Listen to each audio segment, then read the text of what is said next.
Ikaw ba Kapaintek ay laging namumroblema sa drill bit? Bakit hindi mo subukan mga Kapaintek itong pinadala sa akin ng TikTok? Napakagandang bala nito, 3-in-1 na mga Kapaintek. Pwede sa bakal, kahoy, simento o kahit saan, lalo na sa mga matitigas na tiles mga Kapaintek. So, sa experience ko mga Kapaintek, lalo na pagdating sa mga tiles, sa mga matitigas na konkreto o bakal, madaling pumurol mga Kapaintek yung mga drill bit na nabibili natin. Pero dito mga Kapaintek, ayan nakita nyo naman sa bakal, ginamit ko. Tapos testingin ko sa simento mga Kapaintek. Ayan napakaganda ng kanyang talim.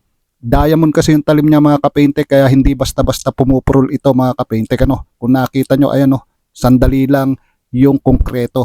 Ngayon naman, testingin ko naman sa kahoy. Yung bakal nga, simento, nabutas, kahoy pa kaya mga Kapaintek. So ayan, nakita nyo naman, basic na basic lang pagdating sa kahoy mga Kapaintek. Kaya kung gusto mo ng ganitong klase ng drill bit mga Kapaintek, 7 pieces, iiwan ko yung link dyan sa comment section, i-check mo na lang mga Kapaintek.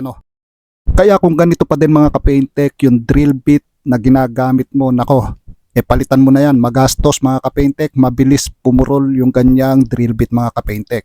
Dito 7 pieces na mga Kapaintek, all in one pa, pwede kahit saan. Tapos tignan nyo yung kanyang dulo, So dito talaga ako bumilib sa dulo mga Kapaintek dahil ibang klase yung mismong dulo niya, hindi kagaya nung nabibili natin dyan sa tabi-tabi mga Kapaintek. Bali ito siya, ayan So kaya basic na basic lang kahit na matigas na bagay yung ating bubutasin mga Kapaintek.